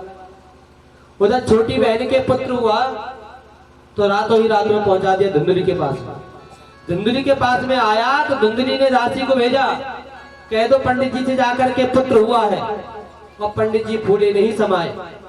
आज उन्होंने ओड़ी भर भर करके खूब धन लुटाया, किसी को लोटा दे तो किसी को थाली दे तो किसी को चम्मच दे, किसी को बाल्टी पकड़ा दे, क्योंकि पुत्र की खुशी में बाप फूला नहीं समाता। पिता के जीवन में दो बार खुशियां आती हैं, एक तो पुत्र होने की खुशी और दूसरी जब पुत्र को विवाहता है। दो बार ही नाचता है पिता जीवन में, जब पुत्र होगा तब नाचेगा, जब पुत्र का विवाह होगा तब नृत्य करेगा। आज पंडित जी फूले नहीं समा रहे, खूब ओड़ी बढ़ बढ़ करके खूब पड़ोसियों को बांट रहे हैं। किसी को थाली दे दे, किसी को चांदी का लोटा पकड़ा दे, किसी को थाली भर करके हीरा पकड़ा दे। पंडित जी ने को कमी क्या? ब्राह्मणों पर कोई धन की कमी नहीं रहती, पर लेकिन जितनी भी कथा आती है उसमें एक लेख जरूर आता। एक गरीब ब्राह्मण था, आपने देखा हो कोई भी कथा पढ़ लेना उसमें ये जरूर आएगा। शब्द क्या लिखा था? एक गरीब ब्राह्मण था। लेकिन जो पूजा पाठ करने वाला ब्राह्मण है वो कभी गरीब नहीं होता। कबीरा सब जग निर्धना, धनवंता नहीं कोई, धनवंता तो जानी हो जब राम नाम धन हो। सभी निर्धन है, धनवान कौन है? जिस पर भगवान नाम का धन है, उससे बड़ा कोई धनवान नहीं है। एक बात बताओ, आज ये भी नौकरी करते हैं भाई, और भी नौकरी करता है, सब नौकरी करते हैं, पेट की खातिर सब नौकरी करते हैं। तुम तो करते हो किसी बाबूजी की नौकरी, और मैं करता हूं अपने बाबूजी की, ठाकुर जी की नौकरी है। बताओ मेरे से बड़ा कोई धनवान है? कोई नहीं। जो भगवान की शरण में रहता है, एक कल्प वृक्ष के नीचे रहता है हमेशा, वो कभी निर्धन नहीं हो सकता। कभी आपत्ति विपत्ति आ जाती है, दुख सुख जीवन में रहते हैं, लेकिन जो भागवत की शरण में रहता है, जो ठाकुर जी के समीप रहता है, वो कभी निर्धन नहीं हो। एक ब्राह्मण गरीब नहीं था, एक ब्राह्मण धनवान था। ब्राह्मण हमेशा धनवान होता है। पूज्य विप्र सकल गुणहीना, सूत्र गुणगन वेद प्रवीण। तो आज पंडित जी ने खूब धन लुटाया, और कुछ दिन बाद गौ माता ने भी एक बच्चे को जन्म दे दिया। आज जो प्रजा कहने देती थी, आज वो भी बदल गई। कहने लगे पंडित जी को जो परमात्मा देता है तो छप्पर फाड़ के नहीं, लेंटर फाड़ करके दे रहा है। आजकल तो गौ माता ने भी एक पुत्र को जन्म दिया है। पंडित जी के दो दो छोरा हो गए। गौ माता ने बच्चे को जन्म दिया, पूरा शरीर तो मनुष्य जैसा है और गौ माता जैसे कान है। पंडित जी और खुशियां मना रहे हैं कि मेरे यहाँ पर दो दो पुत्र हो। जब पुत्रों के नामकरण संस्कार की बात आई, पंडित जी कहने लगी अरे देवी, हम अपने पुत्रों का नामकरण संस्कार कराएंगे। धुंधली कहने लगी खूब रेस्टोरेंट करूंगी, 7 गांव ने 21 गांव चूल्हा नोत करूंगी, खूब मालपुआ कराऊंगी। हाँ, आजू की नगरिया से काम तो चलेगा, सबको कराऊंगी चूल्हा नोत और खूब मालपुआ बांटूंगी। तो पंडित जी कहने लगे अरे देवी, नामकरण संस्कार के लिए ब्राह्मण को बुलाओ। बोले कौन को बुलाने? बोले अलीगढ़ में पवन पंडित जी रहते हैं, अलीगढ़ में पवन पंडित जी रहते हैं, उनको बुला लो। धुंधली ने सुना कि पवन पंडित जी रहते हैं, बोले उसको लबराकू, वहां लबराकू को मैं कबूल बुलाऊंगी। वो तो 5100 रुपया मांगे सीधो, बोले ऐसे ब्राह्मण को नहीं बुलाऊंगी। बोले एक रहते हैं गभाने के पास पंडित जी, तो जिनका नाम दीनदयाल पंडित जी है, बोले भागवत बहुत श्लोक अच्छे बोले, उनको बुला लो। बोले वाह लबरा तो बिल्कुल बनाऊंगे, वह कड़ी खाए। हाँ वो सीधे 11,000 मांगे वो। बोले ऐसे करो, तो बोले जलालपुर में रहते हैं भरत व्यासी, उनको बुला लो। बोले वाह कड़ी खाए, वाह काले का लूटा, तो बोले बुलाओ। वहां ने कहीं 30,000 मांग ले, तो बोले देवी तो क्या करेगी बता तो दे, तू बता किन पंडित जी को बुला, कोई तुम्हें पसंद हो पंडित जी। बोले सुनो, तुम कौन? पंडित जी। तुम्हें कौन? पंडितानी। तुम पंडित जी, तुम्हें पंडितानी। भैया डॉक्टर हो चाहे मैडम एक फूटो आंख ना पड़ी हुई, तो वो कौन है? डॉक्टर नहीं। मास्टर जी, तो मास्टर नहीं। चाहे अंगूठा टेक हो, डिग्री मेरी भैया को पहले मिल रही है। बोले आप पंडित जी हो तो मैं पंडितानी हूँ, मैं अपने बच्चों का नामकरण संस्कार अपने आप करूंगी। मैंने 9 महीने कष्ट सहे हैं इस बच्चे के लिए। झूठ बोल रही है। मैं अपने बच्चे का अपने आप नामकरण संस्कार करूंगी। बोले मेरा नाम है धुंधली, तो मेरे पुत्र का नाम है धुंधकारी। नामकरण संस्कार होगा। पंडित जी कहने लगे, तो हे देवी तूने अपने पुत्र का नाम रख दिया, तो मैं भी गौ माता के पुत्र का नाम रखता हूँ। जिसके गौ जैसे कान है उसका नाम मैं गौ कर्ण रखता हूँ। गौ कर्ण पंडितो ज्ञानी धुंधकारी महाखल। बच्चों के नाम भी परमात्मा के नाम के ऊपर नाम रखने चाहिए। आजकल के बच्चों के नाम तुमने सुने? कैसे नाम है? धुंधली, यथा नाम मथा गुण। जो अपने मन में काली थी, यानी जिसकी बोली कर्कश स्वभाव की थी, कौए जैसे। कागा काको देत है, कोयल का सिर कागा काको लेत है, कोयल का को देत, मीठी वाणी बोल के जग अपना कर ले। कोयल किसको क्या देती है और कौवा किससे क्या लेता है? कलर दोनों का काला है, लेकिन बोली में अलग मिठास है। अगर कौवा काव काव करे तो भैया क्या कहेंगे? उड़ा दे भैया इसे। और कोयल बागों में कूक रही हो तो क्या कहेंगे? कूकती रही। कर्कश स्वभाव की थी, वो मन में विचार कर रही है, मेरा नाम धुंधली तो मेरे पुत्र का नाम धुंधकार। आजकल किसी भाई के यहाँ गए पंडित जी नामकरण संस्कार करने के लिए, तो वहां जाकर के क्या करें? पंडित जी नाम रख रहे हैं, तो मेरी भैया पहले कहेंगे पंडित जी नाम अच्छा सा निकालना, VIP नाम कैसा निकलेगा मालूम है आपको? पंडित जी ने कोई नाम लिख दिया। बोले पंडित जी तुम पे नाम ही ना रखो, ना हमारी छोरी को नाम, हमारी छोरी का नाम है पंडित जी परी। आजकल नाम बहुत अच्छे चला, परी। मेरी देवी बेटियों का नाम परी है, बहुत परी नाम बहुत चल रहा है, परी। बच्चों के नाम है, किसी का नाम लव, अब्दू, रामू तो है ही है, पुराना नाम है, प्रिंस। नाम बहुत अच्छे भी है, रूबी, जूली, पूसी, तन्नू। आजकल बच्चों के नाम है। परी नाम तो इतना फेमस हो गया है। परी की मैंने परिभाषा की तो मैंने सोचा मैं यहाँ को बताता हूँ। ये छोटी है परी जैसी लगती है, मानता हूँ। बड़ी हुई तो परी जीजी हो गई, नेकर बड़ी हुई तो परी भाभी हो गई, और नेकर बड़ी हुई बुढ़ापे में पहुंच गई परी अम्मा। परी तो परी। हाँ, उठाए कौन? परी तो परी है। खा रही है तो परी, सो रही है तो परी, खड़ी है तो परी, नाच रही है तो परी। परी तो परी। हाँ, बच्चों के नाम। बड़े बड़े घरों में जाते हैं पूजा पाठ करने के लिए, वहां पर छोटे छोटे पिल्ले होते हैं, देखे? कुत्ते के पिल्ले थे छोटे छोटे, उनका नाम क्या है? रूबी। मेरी बहनों के नाम था जूली, खुशी। यानी कुत्तों के नाम पर बच्चों के नाम रखे जाते। पहले नाम क्या होते थे? दामोदर दास, गंगा देवी, यमुना देवी, ऐसे नाम होते थे। लक्ष्मी। आज किसी का नाम लिख देना तुम, बोले पंडित जी कैसा नाम रख रहे हो? बाबा आदम के जमाने का नाम। भगवान के नाम पर पुत्र का नाम रखना चाहिए। कम से कम दिन में अपने पुत्र को जितनी बार बुलाएंगे उतनी बार अपनी जिह्वा से भगवान नाम का उच्चारण हो जाए। पुत्र का नाम है राम, दिन में बुलाया 50 बार तो आदि माला तो हो ही गई। अरे राम खाना खा ले। राम जी कौन का नाम है? परमात्मा का।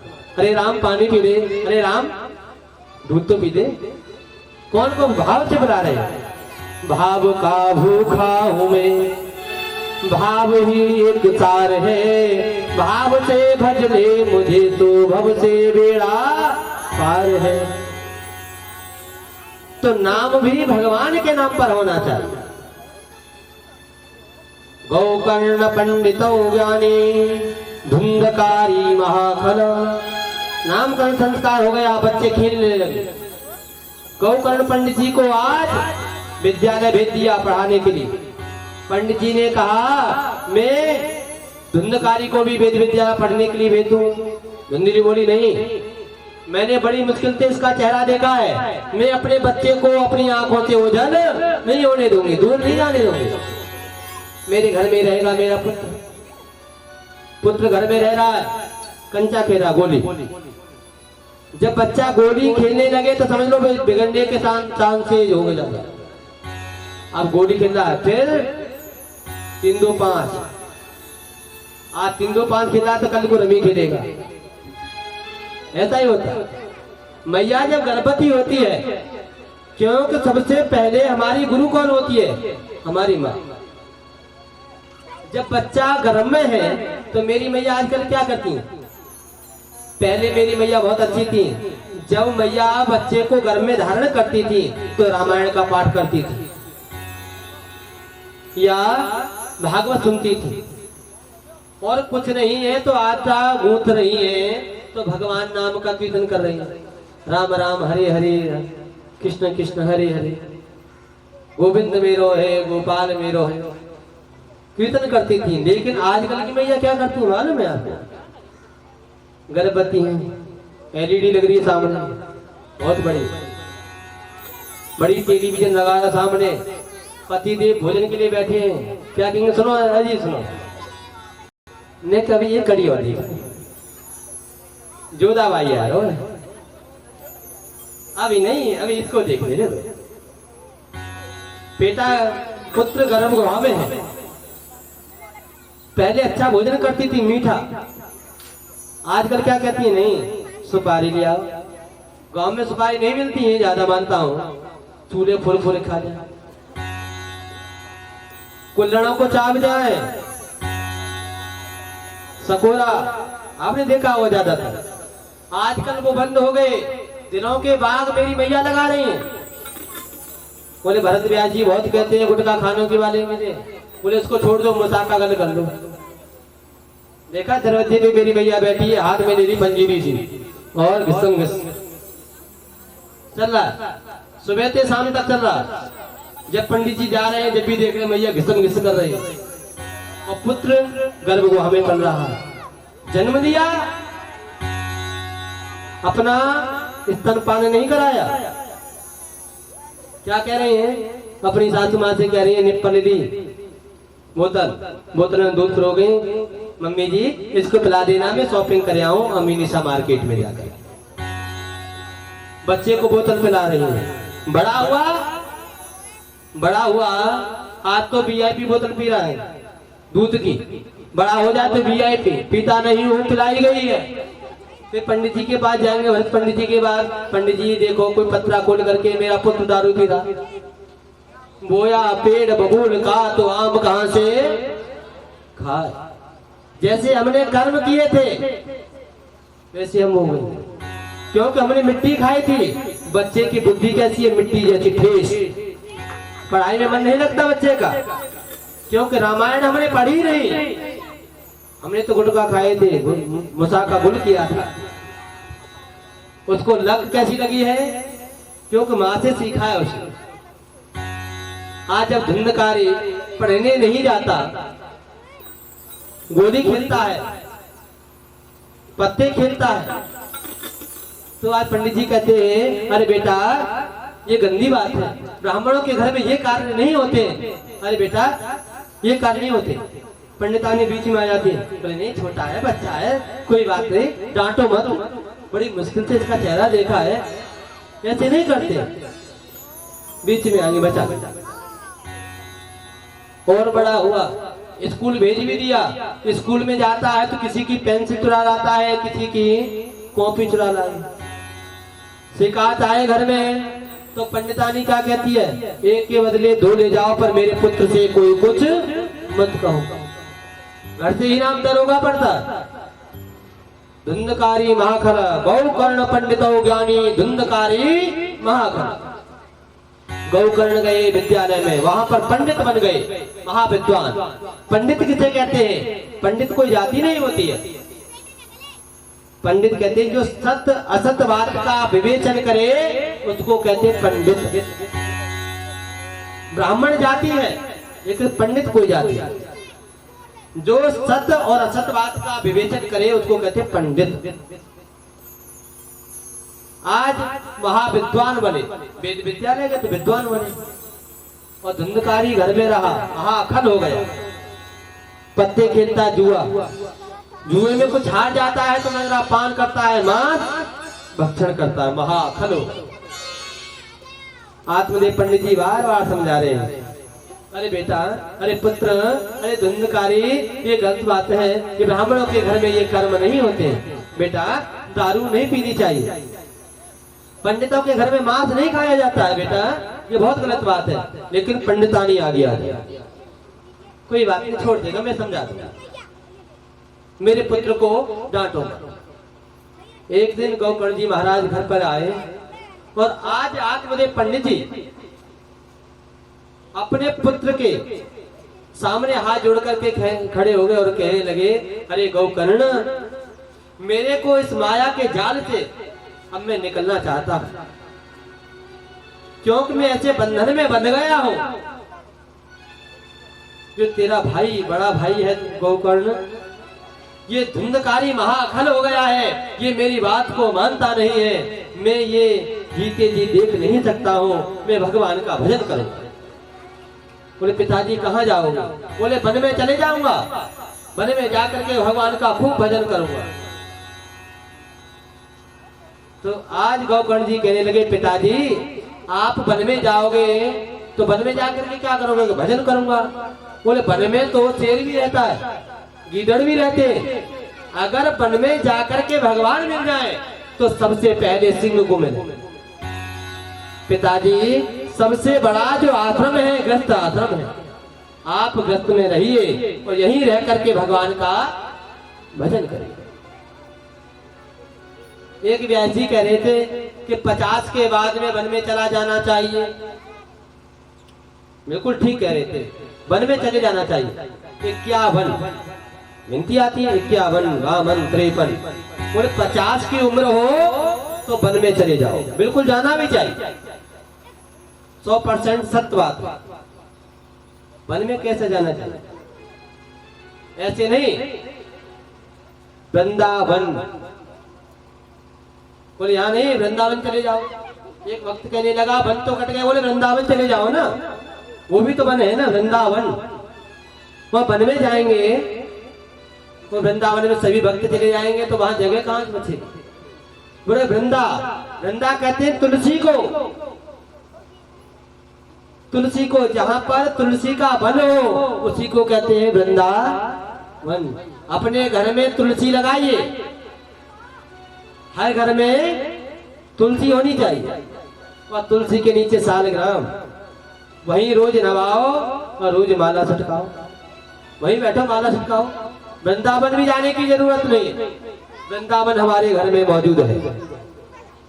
तो वहीं खूब भजन करो। सुंदर उपदेश दिए। गौकर्ण जी महाराज तो वहां से चले गए विद्यालय, लेकिन आत्मदेव पंडित जी ज्यादा परेशान हो गए तो उन्होंने अपना वन में जाकर के अपना शरीर त्याग दिया। आज धुंधकारी बहुत खुशी मनाने लगा कि मेरे जीवन में जो कांटा था, जो मेरे को डांटते थे, वो आज निकल गया। अब मेरे को कोई नहीं रोकेगा। चाहे मैं जुआ खेलूं, चाहे वैश्या गमन करूं, चाहे मदरा पान करूं, चाहे मांस भक्षण करूं, कुछ भी करूं, खुशी मनाने लगा। रोज करता है, जुआ खेलता है, पैसे घरते ले जाता, सब लगा दिया। जब सब हार गया, सब चौपट हो गया, तो आज धुंधली कहने लगे, हे पुत्र, जुआ खेलना बहुत गंदी बात है बेटा, तू जुआ मत खेल, अब घर में कुछ नहीं बचा है। तो वही धुंधकारी कहने लगा, अरे माँ, जब मेरे पिता मेरे को डांटते थे तो आप मेरे सामने आ जाती थी। अरे माँ, जब पिताजी डांट रहे थे तभी मेरे को डांटने देती, तो ये दिन देखने को नहीं पड़ते। माँ, बोया पेड़ बबूल का तो आम कहां से खाए, जैसी करनी वैसा फल, आज नहीं तो निश्चित कल। तूने मेरे को नहीं रोका था जब मैं महाखल राक्षस बन गया, अब तू मेरे को रोक रही है। जब छोटा बच्चा होता है उसको समझाए, बेटा ऐसे काम करना चाहिए, भगवान का भजन करो, सुबह उठो, सूर्य भगवान को जल दो, बेटा बड़े मिल जाए तो उनको राम राम करो, तभी तो सीखेगा। छोटा पौधा हो उसको किधर को भी मुड़ जाएगा, जब बड़ा हो जाए मुड़ेगा नहीं, भले टूट जाए, टूट जाएगा तो गांठ पड़ जाएगी, जुड़ेगा। कहने का तात्पर्य यही है, इस कथा से हमको ये संकेत मिलते हैं कि अपने बच्चों को सुंदर संस्कार, कथा से हमको केवल मिलता क्या, संस्कार मिलते हैं। सुंदर संस्कार दो अपने बच्चों से कि बेटा ये तेरी ताई जी है, ये चाचा है, ये भैया है, सबको सुबह उठ करके राम राम करना, सुबह उठ करके राम राम भी करना चाहिए।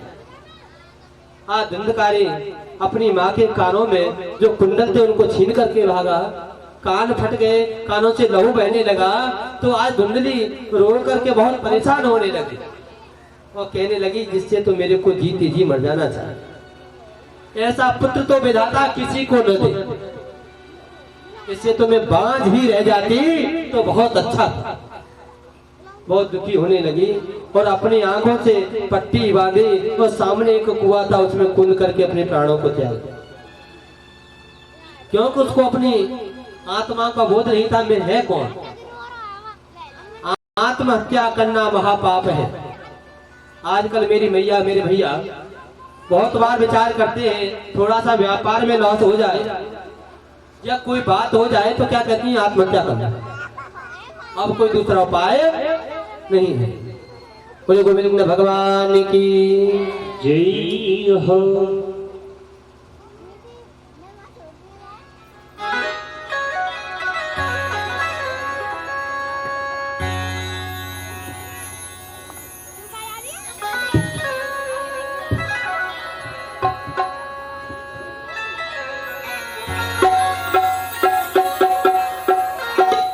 आइए सुंदर से हाथ उठा करके जयकारा लगाइए, बोलिए वृंदावन बिहारी लाल की जय है।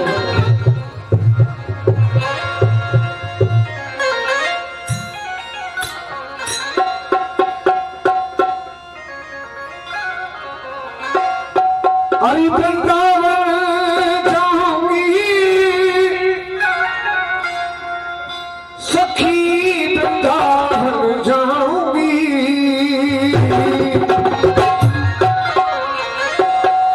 अरे वृंदावन जाऊंगी सखी, वृंदावन जाऊंगी, और मेरे उठे बेल्हे की पीर सखी,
याद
अभी तो ट्रेन लेट चल रही है,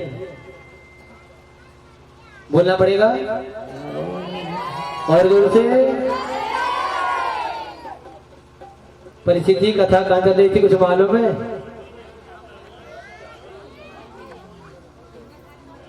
जब धुंधकारी कि जब माँ का देहांत हुआ तो आज माँ को जब बोध नहीं था आत्माओं का, तो उसने आत्महत्या कर ली। आत्महत्या करना सबसे बहुत बड़ी गंदी बात है, बहुत बड़ा पाप है। जो आत्महत्या करता है उसको कभी मुक्ति नहीं मिलती, वो प्रेत योनि में भटकता है। उसको न तो खाने के लिए कुछ भोजन मिलता है, न पीने के लिए पानी मिलता है। वो एक प्रेत योनि में भटकता है। जब तक उसकी आयु थी, उसको आयु पर्यंत तक उसको प्रेत योनि में भटकना पड़ेगा। आज जब माता पिता का स्वर्गवास हो गया, गोकर्ण जी महाराज को मालूम पड़ा तो अपने पिता माता के लिए गया में जाकर के श्राद्ध करके आए, पिंडदान किए। बोले माता पिता नहीं है, मैं अपने माता पिता के लिए पिंडदान करूंगा जिनको मुक्ति मिल जाए। हर पुत्र का कर्तव्य बनता है कि अपने बुजुर्गों के लिए पिंडदान करे। जो हमारे यहाँ पर पितृपक्ष आता है, श्राद्ध आते हैं, हर बुजुर्ग ये चाहते हैं कि मेरा पुत्र, मेरा पौत्र, मेरा नाती मेरे लिए जल ग्रहण करे। ये इंतजार करते हैं कब पितृपक्ष आएगा, कब हमको भोजन मिलेगा। लेकिन पुत्र वही अच्छा होता है जो अपने बुजुर्गों के निमित्त गया में जाकर के पिंडदान करता है। आज गोकर्ण जी महाराज गया में गए, पिंडदान किया और कुछ दिन बाद मन में अभिलाषा उठी। बोले अब मैं अपने पिताजी के लिए कुछ जप तप तो कर लूं, उनकी आत्माओं को शांति मिल जाए। आज वो तो तप में बैठ गए, धुंधकारी खुशियां मनाने लगा। अब मेरे को रोकने वाला कोई नहीं है, इस घर में अब मेरा राज है, इस घर का अब मैं राजा हूं। 4 गणिकाओं को ले आया। आज मदरा पान करता है, मांस भक्षण करता है और वैश्यागमन भी करता है। कहीं से बड़ी सी डकैती डाल करके लाया बहुत सारा धन और ला करके 4 वैश्याओं के हाथों में सौंप दिया। तो 4 गणिका वो वैश्या मन में विचार करने लगी, हमारे पास में इतना धन है, अगर कहीं पुलिस वालों को मालूम पड़ गया धन का तो धन जाएगा, वो हम भी जेल में जाएंगे। तो 3 कहने लगे जी अब क्या करें बताओ। अब हमारे पास में धन है तो धन का सदुपयोग करना चाहिए। धन से तो सभी कार्य होते हैं। दुनिया में 2 ही बड़े, दामोदर और दाम। दामोदर बैठे रहे, दाम करे सब काम। उन्हें दामोदर तो बैठे रहेंगे, लेकिन काम करने वाले तो दाम है। इनका क्या किया जाए? बोले पति देव आए, इन्हें बट्टे खाते लगा दो। शाम को आए धनुकारी जी, पी करके मदरा में मस्त, एक पैर यहाँ एक पैर वहां, खटिया पे आकर के पड़ गए। और तीनों वैश्याओं ने आज रस्सी से बांध दिया। रस्सी से बांधा तो चौथी इसराने पर खड़ी है, चिल्लाने लगा, कह रहे अरे देवी तुम कर क्या रही हो? तो दौड़ी दौड़ी गई, चूल्हे से अंगार लेकर के आई, मुख में डाल दिया। आज धुंधकारी बोल भी नहीं पाता। 4 वैश्याओं ने आज खटिया को पकड़ा, वो घर के सामने कुआं था, उसमें कुएं में डाल दिया, ऊपर से मिट्टी डाल दी और सभी धन को लेकर के रफू चक्कर हो। इस कथा से हमको संकेत मिलते हैं, ऐसी देवियों पर कभी विश्वास नहीं करना चाहिए जो धन की सगी होती है। देवी तो वो अच्छी होती है, चाहे दुख हो चाहे सुख हो, कैसा भी हो, अपने पति का साथ दे। अगर पति देव गलत है तो अपने पति से अलग मत जाइए।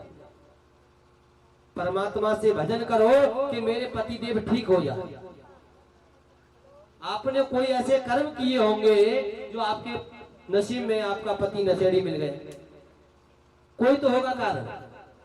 मैंने कर्म किए थे, एक को छोड़ो दूसरे को अपना लो। जब एक ने ही हमारा साथ नहीं दिया तो दूसरे का क्या विश्वास। दे सकता है क्या? जो मिला है विधाता ने, जो हमको दिया है, उसी पर हमको अमल करना चाहिए। जैसा भी है वो ठीक है। अपने पति की सेवा करो जितनी भी हो सके। एक बात और मानो, पति की सेवा करने वाली बहुत सी मेरी मैया तो नहीं करती है, बहुत देखता हूँ मैं।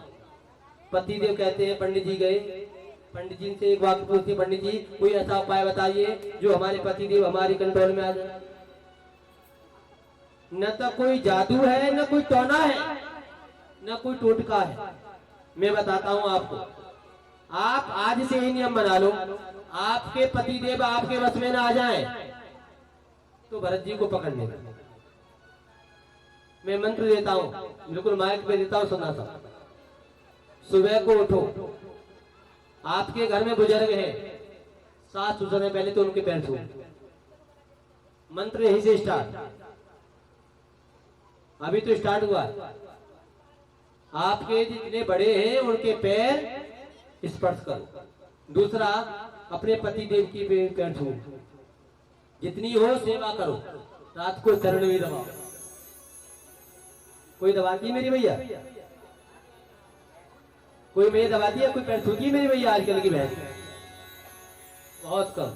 लेकिन साल में एक त्योहार आता है, मालूम है कौन सा त्योहार आता है? मेरी भैयाओं को सबको मालूम है। भैयाओं को तो बहुत याद रखता है विशेष, बोले करवा चौथ आने वाली है, चाहे पैसा जेब में हो न हो, चाहे कहीं से कर्ज लाना पड़े। कोई मैया भी कह दिया कोई बात नहीं, कड़ी खाए, करवा चौथ आ रही है, तू ज्यादा करेगा तो एक लोटा पानी पी लूंगी, और पानी पिया तो समझ लेना तुम्हारा क्या होगा। नहीं तो चलो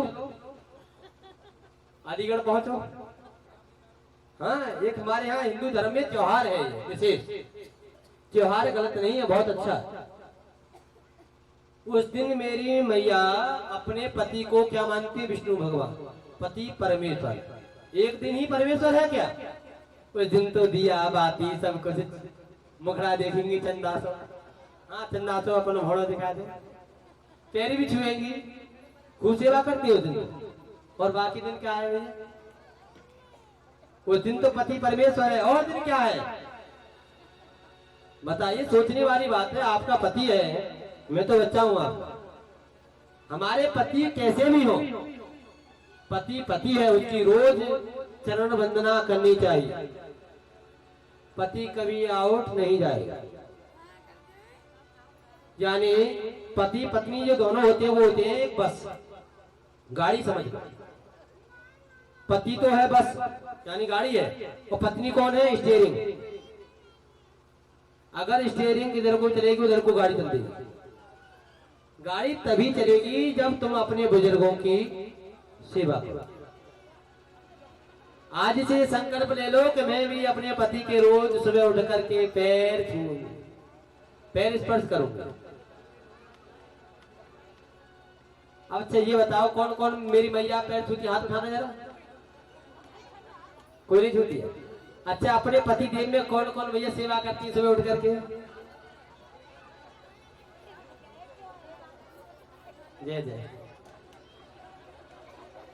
देखो कितनी बाबा पीछे से कह रहे हैं, देखो ब्यास जी तुम तो बहुत किरकिरी करा रहे हो।